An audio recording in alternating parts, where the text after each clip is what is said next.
Hello and welcome. This is Dr. Shaheen Ghadir, and I'm an expert in the world of fertility, the area that I love and have deep passion for.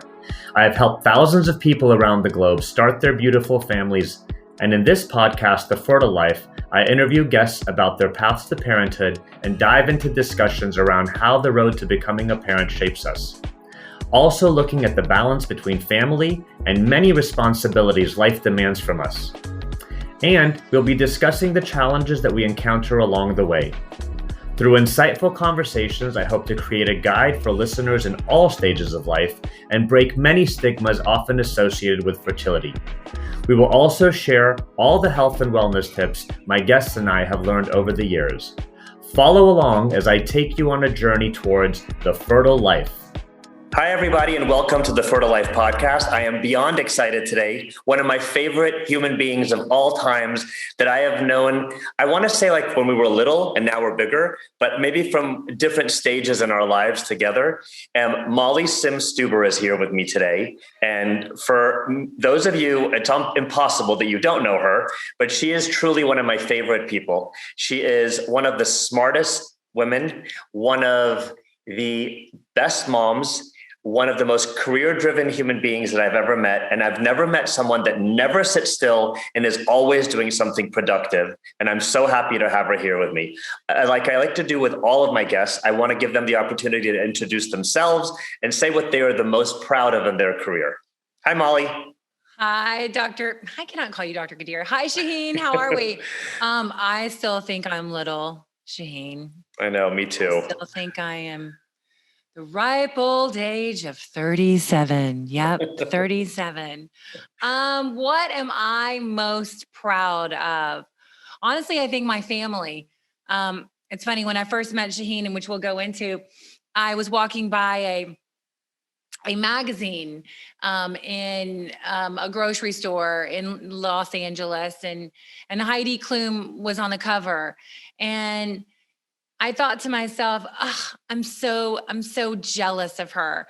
And if you know me, and for those of you who don't know me, I kind of root for everyone. I'm a real girl's girl, and I really don't, at this point in my life, have a lot of FOMO, nor did I when I was the ripe old age of 37. But I remember walking by and thinking, I wasn't jealous that she was on the cover. I wasn't jealous that she was hot and beautiful and kind. I was jealous that she had this amazing family, 4 kids. She just exuberated like such joy. And I was like, I want that. I want that family, which ultimately is probably what leads me to be the most proud of. Don't get me wrong. It comes with the effing crazy. Can we curse on here? I think, I don't know. We'll just curse. We can curse. I made up the rules. It's my podcast. And, but I look back and I think, had I not taken the steps, and Shaheen and I will kind of walk you through how we first met, but it's definitely been a journey. And for those of you who are listening out there, one path is there is no one path. People will say, oh, I did it this way. Someone else will did it this way. And someone else will have done it that way. And, it's there. Everyone has their own path, and ultimately everyone will get their baby. I love the fact, I knew I could have bet $5 you're going to say that the best and most important thing and the thing you're the proudest of is your family, because I know how important it is to you. And, someone may look at you and be like, what? She was on the cover of Sports Illustrated and that's the thing she's most proud of? Right. But I know. You know what? Those things. The diamond bikini, though, let's be real. The diamond bikini was pretty effing fabulous. I'm not going to lie. I know it's like a different, this is not me 10 years ago. Literally, I've met Shaheen 10 years ago, but I texted him. I'm like, I'm so sorry. We have to push the podcast up. And he was like, what do you have to do? And I'm thinking, I have to go somewhere glamorous. I'm like, my kid has a baseball game. I mean, times have changed I know. so much. But that's amazing, because everything you did in life kind of got you to where you are now, meaning that you worked really hard, then you worked really hard and actively and in the smartest way ever to get to your goal of family, which ultimately I have to say is the most important thing. We all have careers, we all work, we all do things, but for what? So that we can have a beautiful family that we provide for and that we live well with and do all the things that you dream of doing, not alone, with a beautiful family. So I'm so proud. It looks like, so many different ways, So many different One ways. thing I love about Shaheen was he was really on the forefront of, fertility and not just embryos, freezing eggs. I mean, let's just tell the story, shall we? Let's just get into it because the ripe old age of 35. I'm young, I'm hot, I'm on a TV show called Las Vegas. I am playing opposite Jimmy Kahn and Josh Duhamel. I am kissing Josh Duhamel at least 3 times a week. And so one of the last seasons I'm playing pregnant. And for those of you who don't know, Delinda was with Danny, who was Josh, and we were in love and we're having a baby. And so for, I would say, 9 months, 23 episodes, I played pregnant with that freaking belly for a good 5 months. Wow. Which was awesome if you had a kid at that moment. But at 35, I woke up one day and I was seeing a woman. And I just remember saying, I think I want to have a baby. And it was the first time, I had so many of my friends had, kids younger and such an amazing choice. I was never the girl who was like, I'm going to have kids in my early 20s. I was always the girl who, I want to change the world. I want to travel the world. I want to say yes and more than I do no. My mom was a little bit similar. And so I ended up going to see my OB, Dr. Michelle Hakaka, who's a really important person in Shaheen and I's life now. She's an incredible OB. If you guys happen to be on the west side of the country in La La Land. But I remember going in and saying I read this thing and I don't even know, it's egg, they're freezing something with your eggs. And she kind of laughed and she was like, okay, you just go see this person. His name's Shaheen Ghadir. He's amazing. He'll walk you through it and just kind of give you some more information. So I remember, I'm going to set the stage. If you know Shaheen, he lets you go into a private thing on top of the building so no one will see you because God forbid anybody see you going into a fertility office at that time. I did not want anybody to know. So I go upstairs and I remember I'm sitting in my car and I'm thinking, what the fuck am I doing here? Why am I doing this? And I just remember thinking, okay, I'm just going to do it. I'm just going to go in there.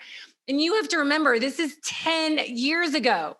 This is not now. This is not an open conversation, having community. This is, you're doing IVF, you have a problem, and it's a secret. So I walk in, I have, probably a hat, sunglasses. I don't even know. I still look good, but I'm definitely good. And I remember sitting there and he called me back. His nurse called me back and I'm like, hi. And I remember sitting down, I'm like, hi. And he was like, hi, I've heard a lot about you from Dr. Michelle.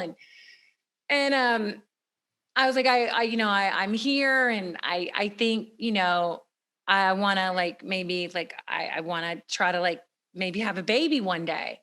And he's like, okay. And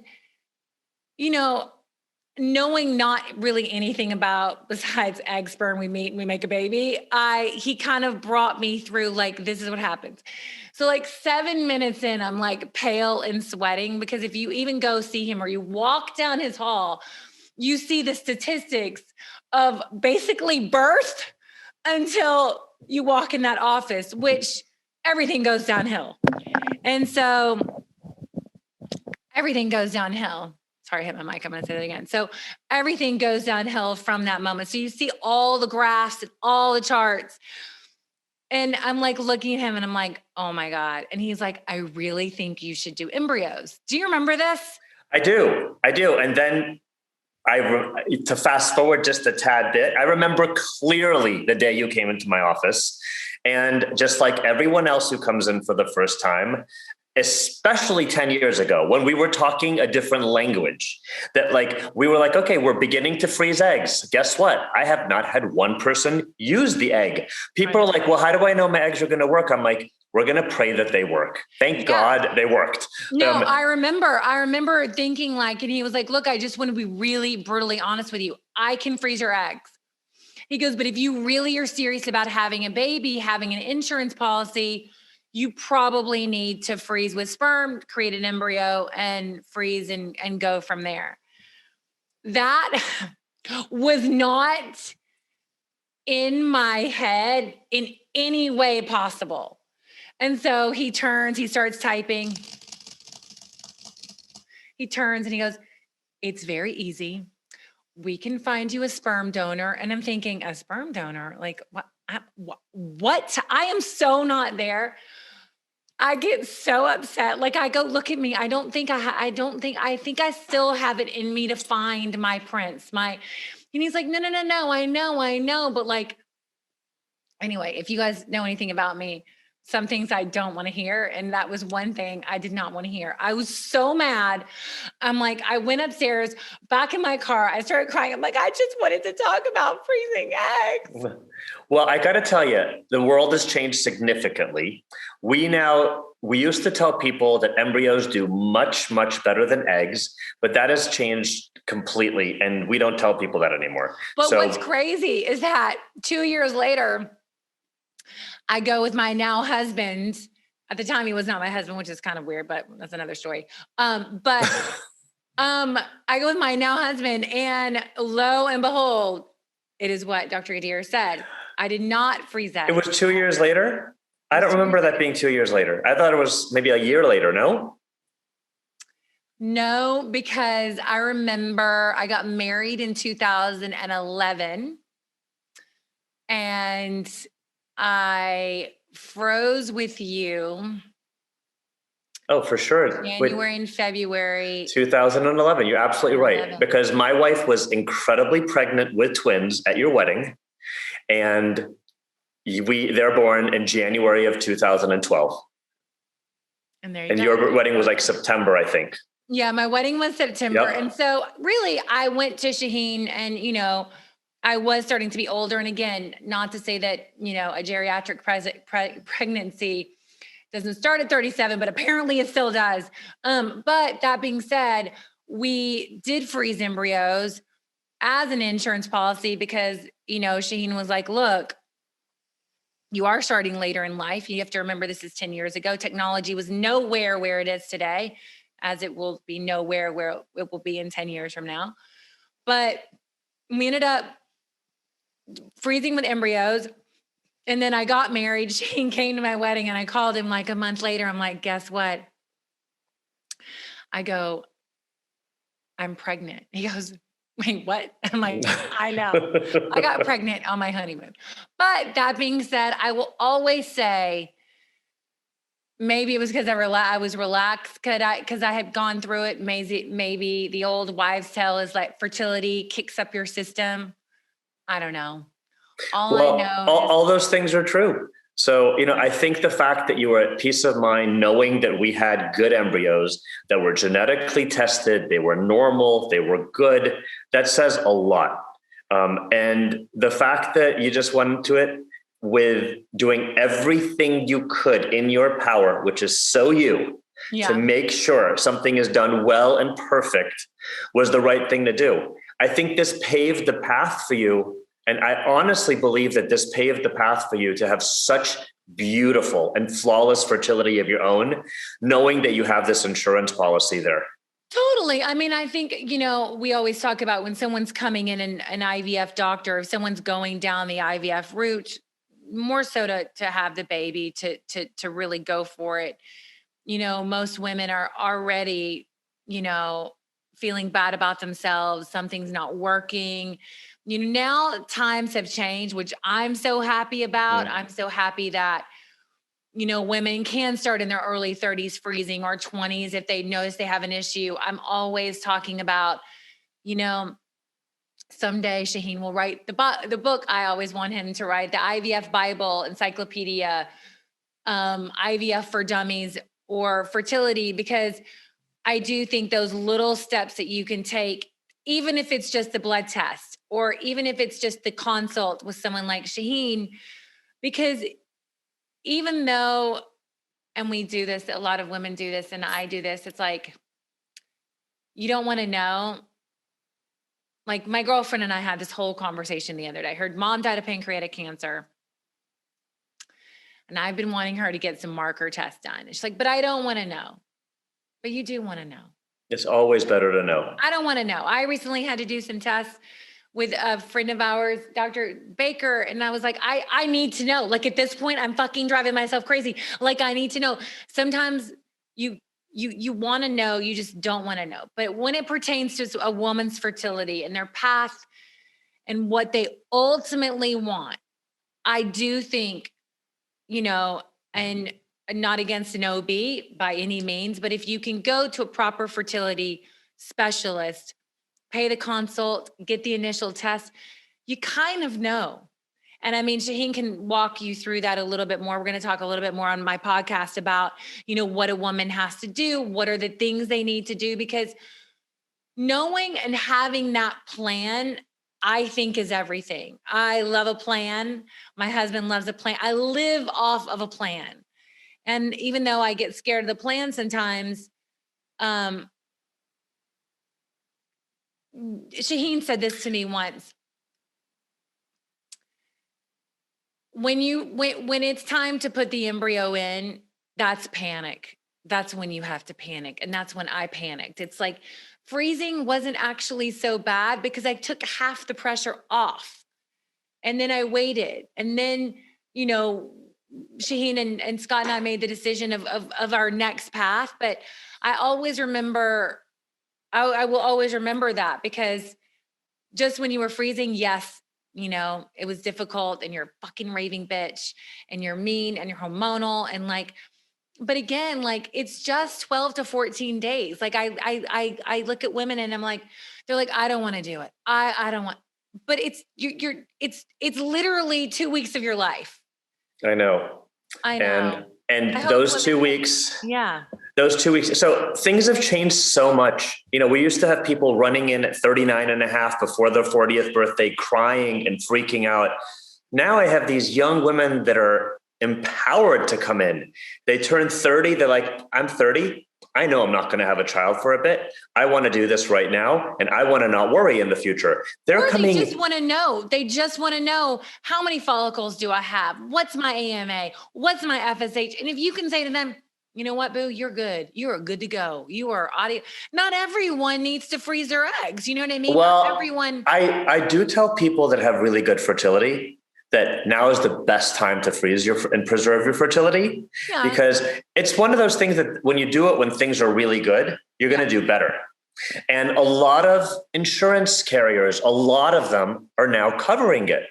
Thanks, by the way, to Scott and Netflix. They have this unbelievable coverage at Netflix. And that's where Molly's husband is a head honcho there. And I love the fact that they do that. So many of their employees come in and say, I want to freeze my eggs. I want to freeze my embryos. I want to do this. I want to do that.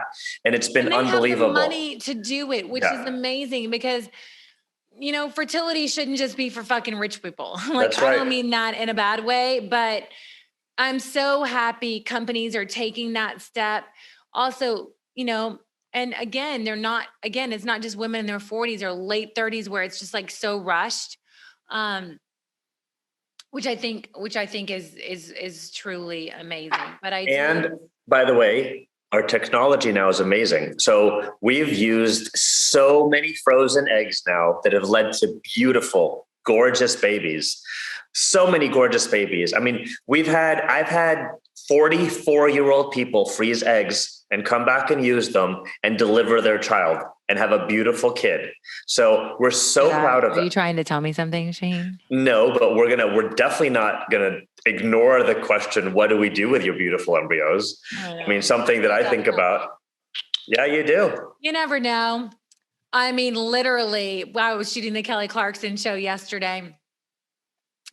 And I don't know, one of the producers asked me, and she was like, is it true? Literally, like the kids will ask me when we're having another baby. And Brooks goes to me the other day, and they also pit each other against us, but he goes to me the other day. He was like, you just need to take some medicine and pray, and it will happen. I'm like, well, maybe not.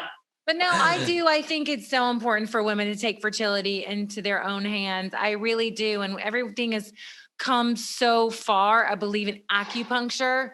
I believe in acupuncture with pregnancy. I believe in acupuncture without.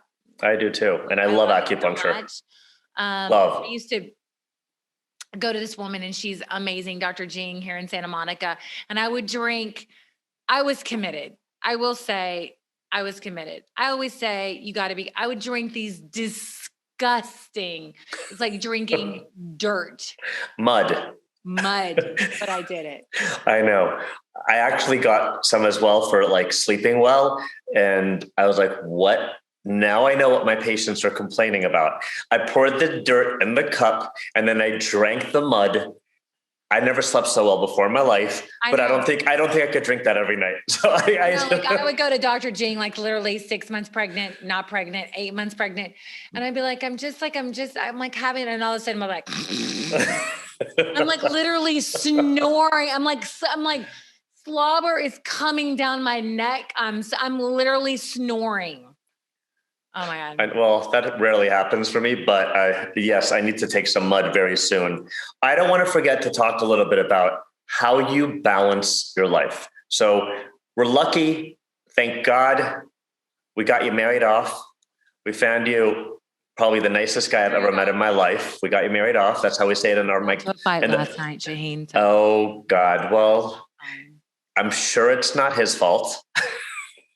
It was. But okay, we're going to leave that for another podcast. But I love your husband, probably one of my favorite people in the world. And I'm not just saying that.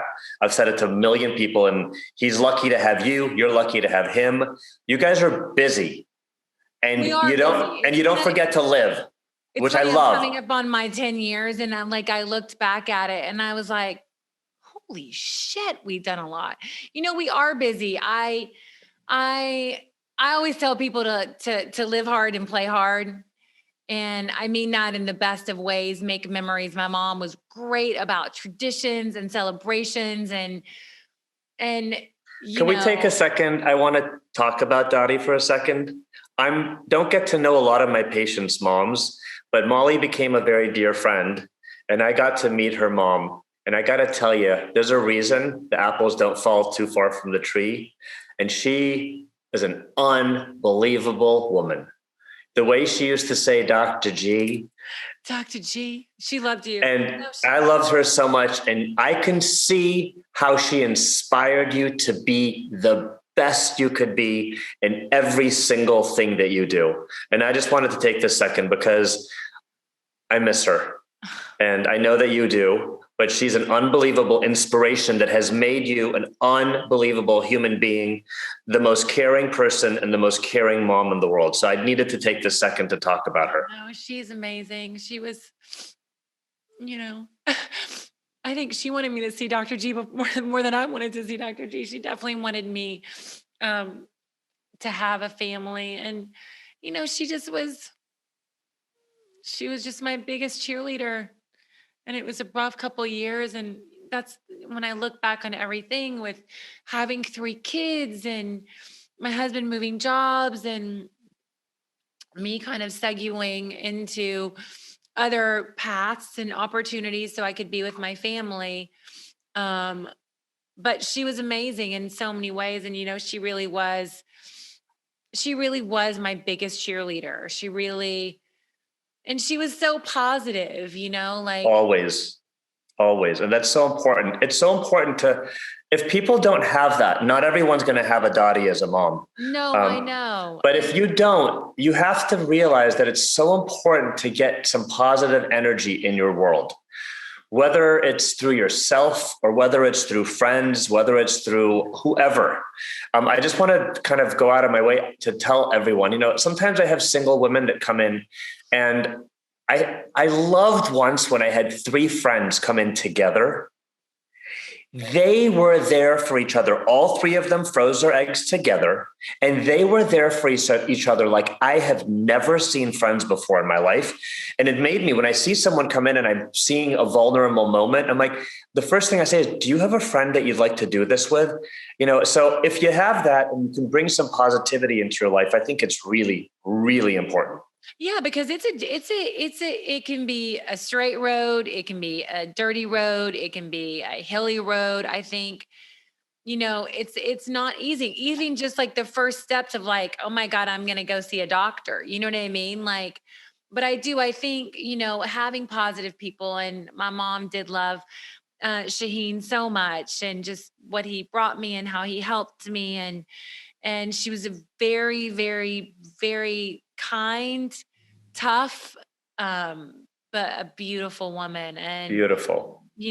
I do think that, like, it's really important to not just look at the end of the journey, like, don't focus too much ahead. Just, it's like kind of like a choo-choo train. It's like just a little bit, like a little bit more and a little bit more and a little bit more.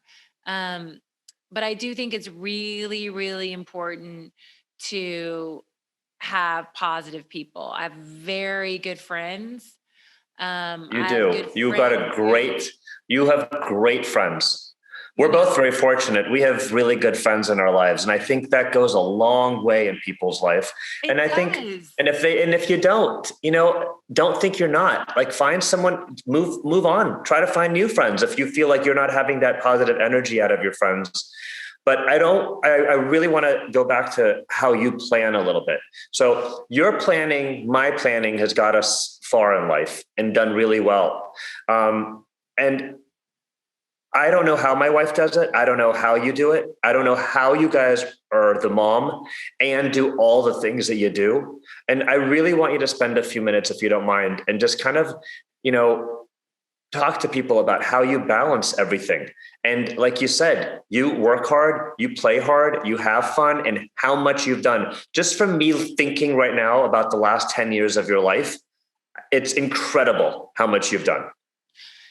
Yeah, I mean, I think in COVID, it's definitely, I'm not running here, I'm not running there. I definitely have gotten more things accomplished, or a few things I've just wanted to try, just to be like, oh, could I do that? Or maybe do that. So some things I definitely have been working on, in terms of like developing a few movies, a TV show, and that's been so fun and interesting. And I always talk about the side hustle. And sometimes your side hustle can end up being your main hustle. But in terms of planning, I have an amazing team around me. First and foremost, the best piece of advice is spend money to make money. Surround yourself with people that are smarter than you. And a lot of people can't do that because they have egos, and it's funny. I was talking to a mutual friend of ours this morning, and I ended up asking a question. It kind of led to an interesting conversation between the two of us. And I said, oh, I think you should do this. I've always wanted to do this with you. Oh, you're doing it now. And I'm like, well, and the person said to me, which was so interesting, she said, well, I just got to know if it's going to work. And I thought to myself, that is the reason why I would never go into business, or because I don't know if anything's going to work. I can put a ton of money into something. I can put a ton of time into something. If I truly told you on this podcast how many things I have going, 2 will work. Got to risk. You got to take risks. You got to put yourself out there. You got to put yourself out there. And it was so interesting because this person is amazing. And I said, I'm like, and that's the one thing I cannot tell you. I have no idea if I invest $1 million and I give it all I have, is it going to work? I don't know. But I will say I do set myself up the best I can do to make it work. And I mean that in terms of I have a plan. I have a plan within a plan within a plan. I calendar. I know what I'm good at.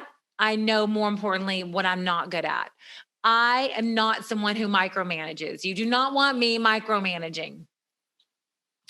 I'm a big picture person. I'm a big thinker. I am not a detail-oriented person. If you write me a long email, chances are I'm going to bullet point in my mind your long email. I say to my best friend, Michelle Loki, who's a client of Shaheen's, I'm always like, you have got to stop the long kid. Let's just bullet point. Just bullet point the main facts. I love you. I love her too. I love her too. Her text messages are very long. Oh my God. I'm like, oh God, I got to pull over. I can't do this one at the red light. But I set myself up, and I've gone having nothing to having a lot to having nothing. I put my money where my mouth is. I'm going to do that more coming in about 16 to 18 months, but I'm willing to try things. I will always tell people to say yes more than you say no. No is a complete sentence. I have had to figure out my work-life balance as I take on more work.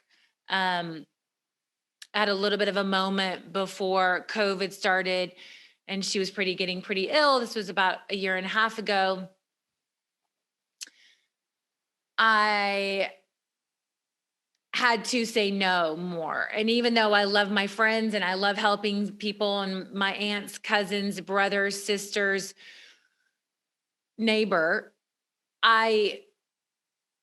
it was taking away from my family. So every yes that I would say, there would be no to something else. And so I kind of curtailed that instead of going here and showing here and doing this. I couldn't do it. I still can't do it anymore. It's people look at my Instagram like, oh, you've done so much. I'm like, that was over a week that I made look like, 5 weeks. But I do think in terms of planning, what's your goal?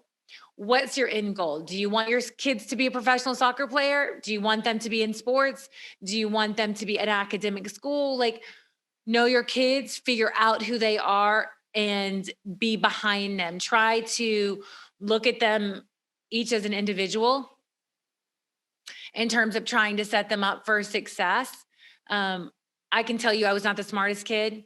I probably don't have, as much education as everyone else. I went to a public school. Yes, I went to Vanderbilt, but that's a tiny, tiny part of it. So don't forget that. If you have a passion and you want that, like, put your eyes on that.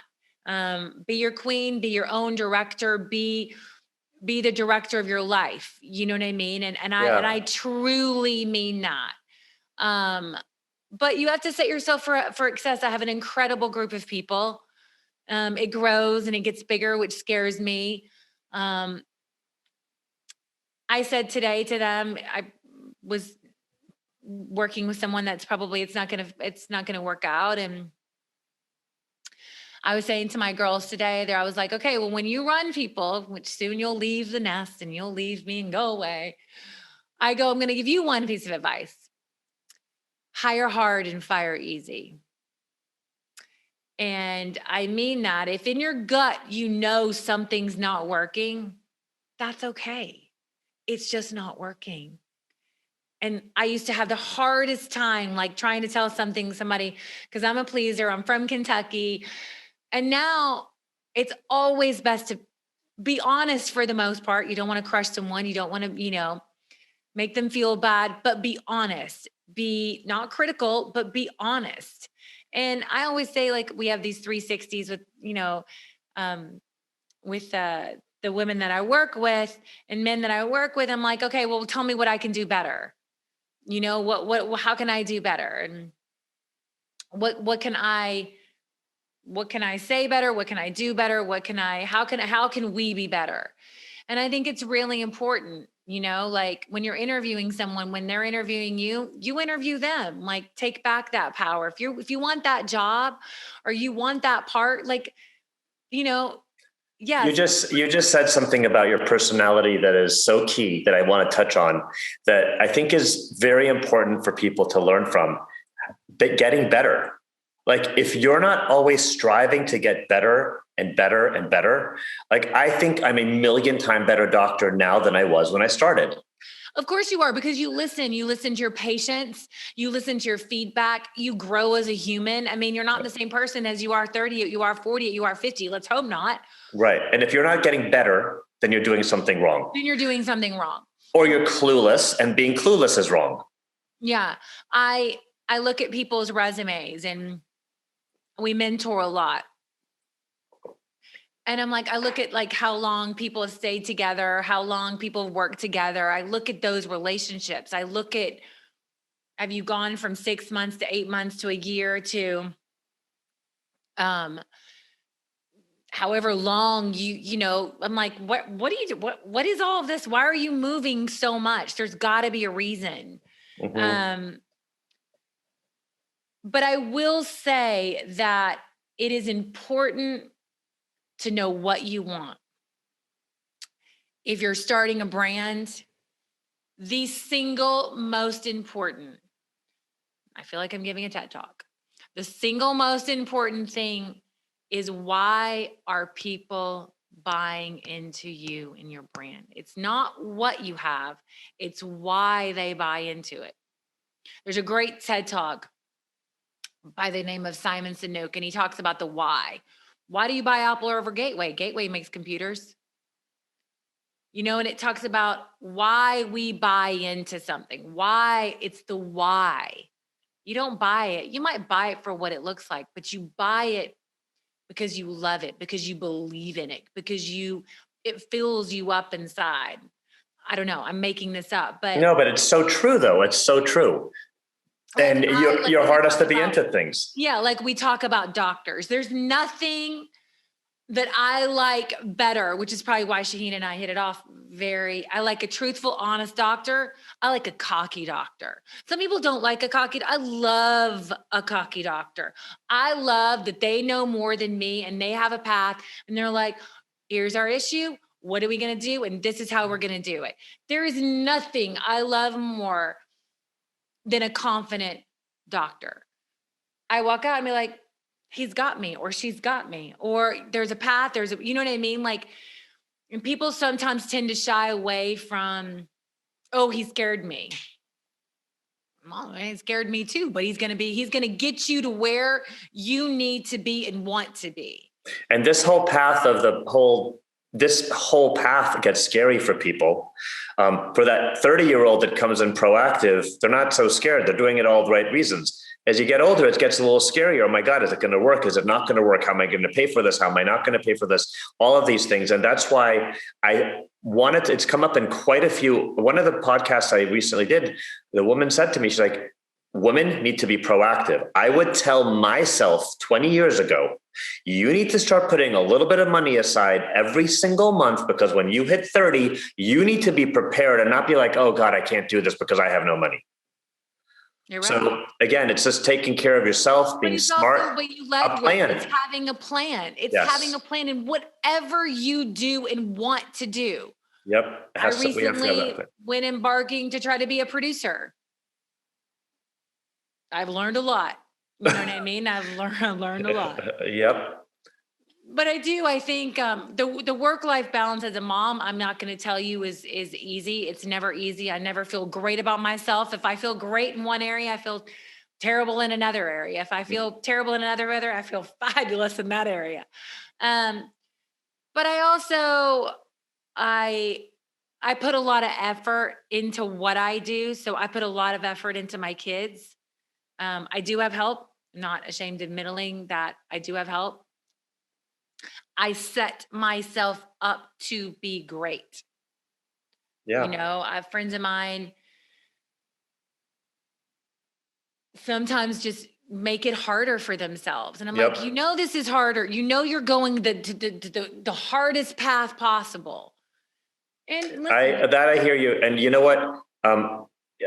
We could never have done it well without help. We could have done it awful if we had no help, and we're lucky enough to have help. But when I say help, I'm not talking to people, you know, that have limited funds. I'm talking, you have a neighbor, you have a good friend, you got to take care of yourself. A parent, a friend. Yes, you have to have an overall plan, but you need to have a plan so that you don't fall crazy and so exhausted that you're not taking care of yourself, because you're not going to be a good parent or a good planner or a good organizer at all. And I think the one thing I also want to touch on is that thank your doctors. Send your doctors a little something when you're working with them, because it goes a long way. Chocolate chip cookies. Chocolate chip cookies. Don't forget your dentist. Don't forget your OB, your kid's doctor who you call in a fucking panic. Or I'm just saying, like, those little notes, some banana bread, some wine. I got to tell you, I have to tell you, from the day I started to work, I have saved every single thank you card that I've ever gotten from a patient, because I have a dream. I'm going to take a box with me one day when I retire to a little island, and I'm going to read them all again and again and again. And I can't wait to do that. I want to touch base on one more really important thing. And I know we're so pressed for time, your podcast, and how excited I am to come on your podcast. This light is like literally my desk. Guys, I'm moving my desk in my room. Dr. Shaheen's going to be on our podcast. It's called Lipstick on the Rim. It's with Emma Gormley, my co-host. She's my best friend of 17 years. We're talking all things wellness, beauty.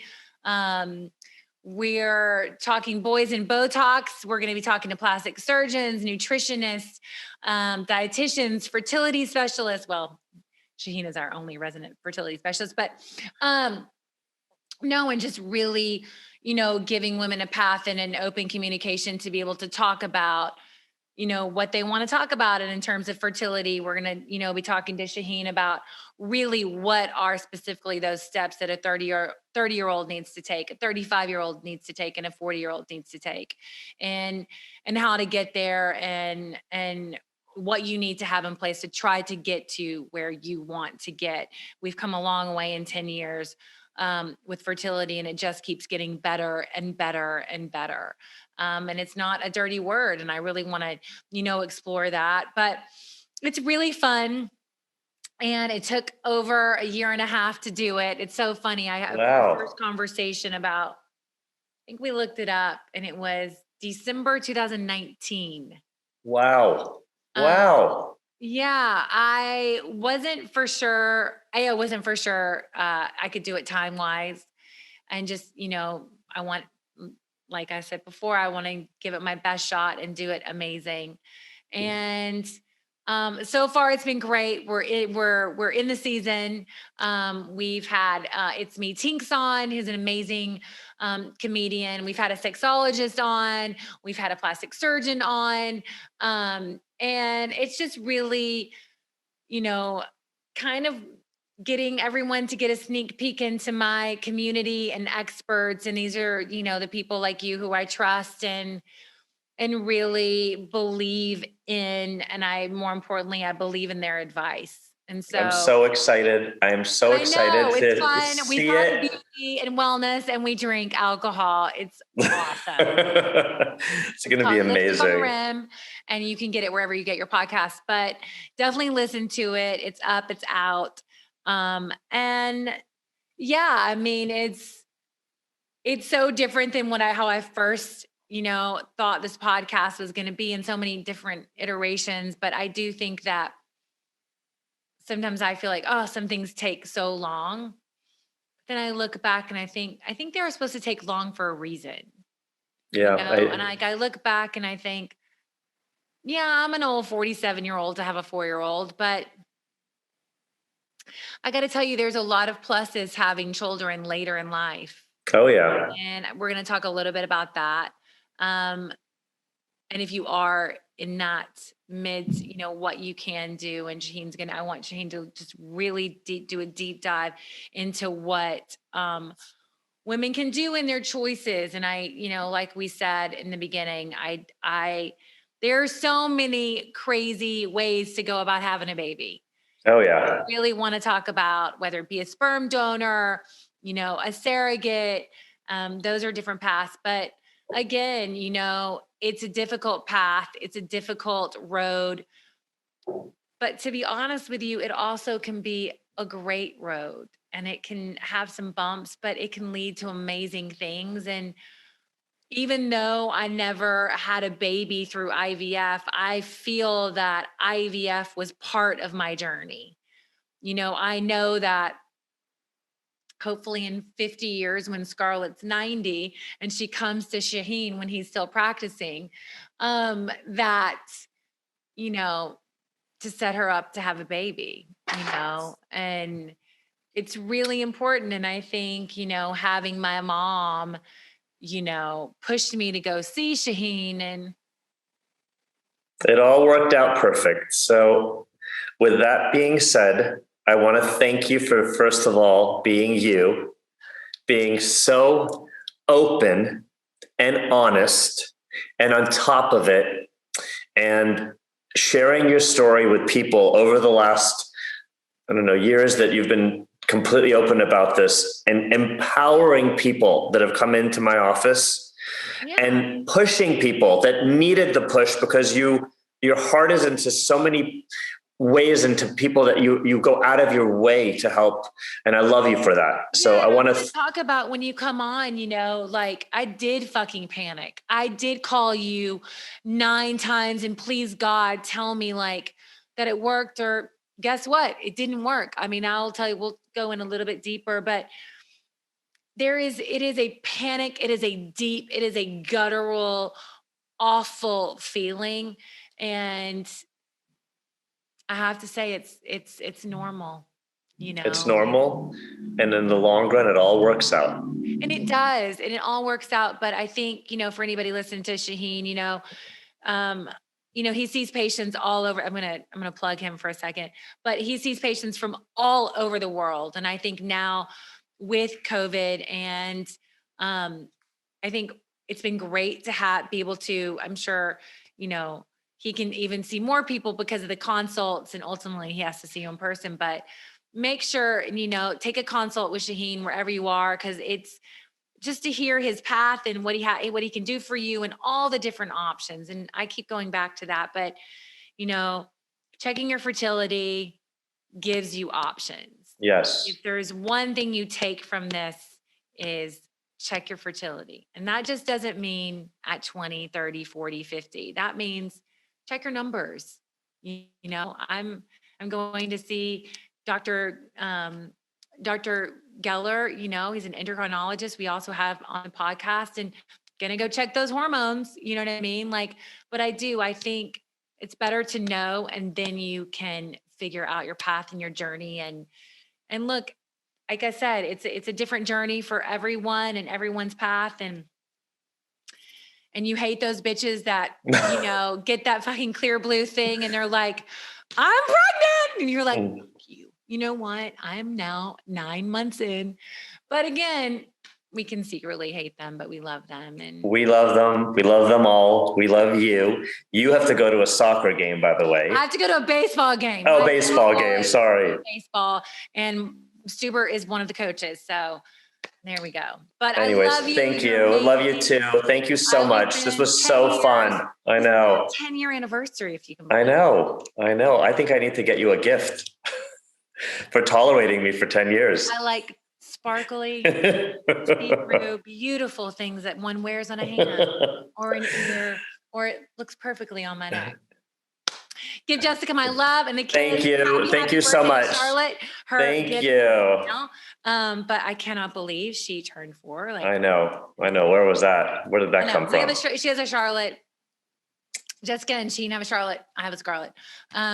but my fave is still Maddie. She's like a teenager now. I know. Let's not go there because that's like 12 podcasts of talking right there about what happens to a girl when they're 12 years old and what happens to their parents when they want to kill themselves.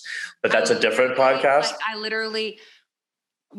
Scarlett and I did this little modeling session. I don't really let her model, but for breast cancer. And like, I literally walked in the door and I'm like, I looked at him like, oh my God, I'm in trouble.